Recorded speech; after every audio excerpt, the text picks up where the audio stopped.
Well, it's great to be here tonight, and I hope I can just talk with you very informally. I was a candidate. I've been a candidate a couple times. I've been involved in politics for many years, and there's a bio on my table about some of the things that I've done over the past 30 years with the Republican Party.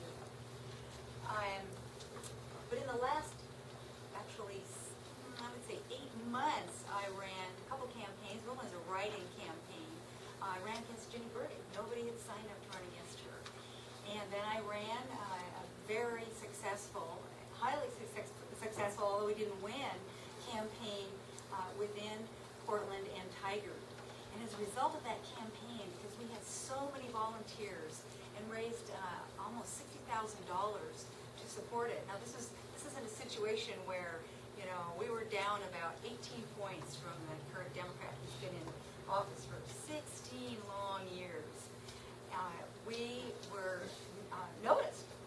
And so people encouraged me to run for the chair of the Oregon Republican Party.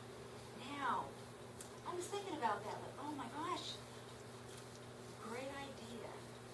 And one thing that separates me from the other two candidates in this race is something's very obvious. I'm a woman. And the Republican Party on a national level as well as a local level has been criticized because we don't seem to get the women's vote. So that would be job number one for me. I'm going to reach out to the women. I'd also like to reach out to the young people. We had people on our campaign from Portland State University. Very exciting. We need, would you agree, all agree, thank you for coming tonight, is that we need to reach out to the young people, especially in our colleges and universities. You are the future of our nation. I'm a fighter, I'm a team player, and I love America and I love our Constitution. I want to be very clear about some things right now, and that is that I'm not preparing to run for elective office in the next couple of years. I will be solely committed to serving you as your chair of the Oregon Republican Party. In addition, I am not looking to make a living. I'm basically of retirement age, and my husband Jack, I'd like to introduce him. He's helping to support me. So there's no issue of my being able to make an income. Although I do own my own business, I owned it for 18 years. I'd also like to make mention of the Women's Voters Guide. Do you all remember that? That kind of is a real shock to me, like some of the other candidates who were not chosen in that voters guide as being good candidates. In fact, Ginny Burdick was considered to be a very, very good candidate by that women's voters guide, and it was promoted by Republicans. Under my leadership, you can count on me that I will not allow anything like that to happen again. Had a big impact on me. My plan is to move the office out of Lake Oswego, and to move it to an area on I-5 that is more accessible to Republicans who are active in the party. It would be somewhere halfway between Salem and the metro area of Portland. I also plan to improve internal communication, and I put together a great slate of individuals. You're going to hear from Bill Courier soon. He is an IT expert. I will increase volunteer involvement at every single level, from the PCP level as well as register new Republicans.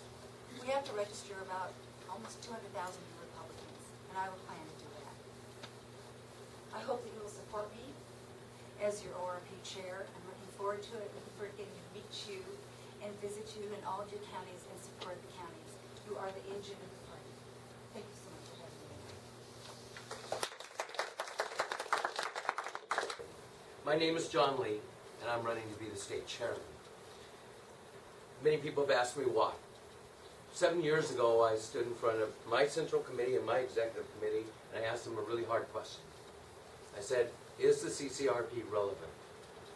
And at that time, I said no. I said we had to change it. Today, I can sit in front of the state central committee and ask the same question. And frankly, the answer is no.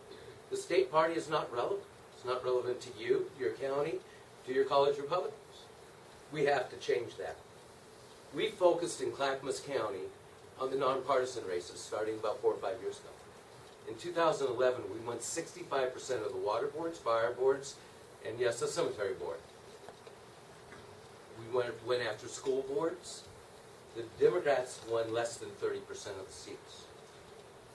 2 years ago, we had no cities in Clackamas County that had a Republican majority. Today, we have 7. Lake Oswego, our most liberal city, has 5 conservatives out of 7 on their board. We now have a county commission that has 3 Republicans out of 5. We've never had control of the county commission until now. In 2010, we started focusing on candidates. 2010, the only 2 new Republicans to the Senate came out of Clackamas County, Alan Olson and Chuck Thompson. We took 2 House seats, which helped us get the 30-30 split. That's success. But how did we do it? We trained people. We got all the conservative groups working together. You choose. We worked with AFP, the Tea Party. We worked with 9/12. We worked with, the Right to Life groups. We all got on the same page and moved in the same direction. It's really not that hard. When they came to us and said, we want to charge you a vehicle registration fee to build a bridge over in Multnomah County. Put that law into place so they could do that. We said no.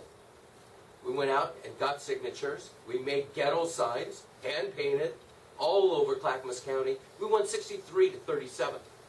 They said, well, we're going to do this urban renewal thing over here. We said, we'd like to vote on that.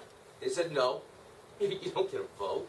We said, yeah, we do. We went and got the signatures. We won 70-30%. Light rail, they wanted to bring it in Milwaukee. They spent $20 million 3 days before the election. We got it on the ballot. We said, we get to vote before you go do stuff on light rail. We won 60-40. There's 7,000 more Democrats in Clackamas County than Republicans. It's come down quite a bit with our voter registration efforts, but still there's 7,000 more. So how do we win 60 and 70%? As I told Jeff Mapes, it's because this state really is conservative. They just don't know it. They don't want that R behind their name because our brand stinks. And we can change that brand by speaking about these issues. I don't know, Second Amendment's going to be a real important problem, right? They want to take our guns. 23 today, 23 executive orders. We in Clackamas County recently went through the Merlin data. We found 850 Democrats, 530 non-affiliates that said their #1 issue is gun rights. I don't know. Maybe we should sit down and talk to these people.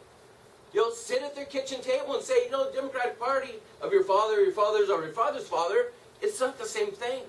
And explain to them how important it is to be a Republican, to come on our team. 85% of people with an R or a D behind their name vote straight down the ticket. But they won't vote for our team if they're not on our ticket. To do this, to win,